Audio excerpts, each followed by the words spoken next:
అల్లు అర్జున్ పై Congress MLC Balmuri Venkat fire అయ్యారు. ప్రజాపాలనలో ప్రజలకు ధైర్యం ఇవ్వడానికి రేవంత్ రెడ్డి అసెంబ్లీలో మాట్లాడితే ఆ తర్వాత అల్లు అర్జున్ ప్రెస్ మీట్ పెట్టడం సరికాదన్నారు. రేవతి ఘటన జరిగిన మరుసటి రోజు అల్లు అర్జున్ తన ఇంటి వద్ద టపాసులు కాల్చారంటూ ఆయన మండిపడ్డారు. అల్లు అర్జున్ మాట్లాడిన మాటలు వెనక్కి తీసుకోవాలని ఎమ్మెల్సీ బల్మూరి వెంకట్ డిమాండ్ చేశారు. ముఖ్యమంత్రి గారు అసెంబ్లీలో ప్రస్తావించిన తర్వాత మీరు ప్రెస్ మీట్ పెడతారనంటే పశ్చాత్తాపంతో ప్రెస్ మీట్ పెడుతున్నారని చెప్పి నేను అనుకున్నా.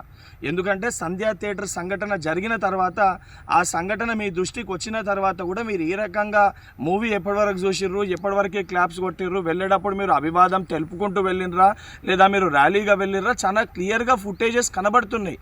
మీరు అవన్నిటినీ పక్కన పెట్టి ఏదో జరగలేదు, నా దృష్టికి రాలేదని చెప్పి మీరు మాట్లాడుతున్నారు. సరే, మరుసటి రోజు మీ ఇంటి దగ్గర కూడా మీరు ఆ ఇన్సిడెంట్ జరిగిన తర్వాత కూడా పటాకీలు కాల్చుకున్నారు. సరే, ఆ విషయాలన్నింటినీ కూడా మేము ప్రస్తావిస్తలేము అని మీరు మాట్లాడుతూ ఏమని అంటారు, తెలుగుని సత్తా చాటుతున్నాం అని మాట్లాడుతున్నారు. తెలుగుని సత్తా చాటేది ఉంటే మన వలన తెలుసో తెలియకనో ఏదైతే సంబంధించి సంఘటనలో మనుషుల ప్రాణాలు పోయే విధంగా అటువంటి ఒక చర్యలు జరిగినప్పుడు దాన్ని ఏదైతే సంబంధించి సానుభూతితోటి స్పందించి ప్రెస్ మీట్ నిర్వహించి ఆ కుటుంబానికి అండదండగా నిలిచే ప్రయత్నం చేయాలి తప్ప నిన్న ముఖ్యమంత్రి గారు ఏదైతే ఈ ప్రజాప్రభుత్వము ప్రజలకు అండదండగా ఉంటుంది, ఎవరు తప్పు చేసినా కూడా ఊరుకోము, శిక్షిస్తామని చెప్పి ముఖ్యమంత్రి గారు వారి స్థాయిలో తెలంగాణ ప్రజానికానికి ఒక ధైర్యం, ఒక భరోసా కల్పిస్తుంటే దాని తర్వాత మీరు ఈ రకంగా ప్రెస్ మీట్ పెట్టడం అనేది ఇది సరికాదు.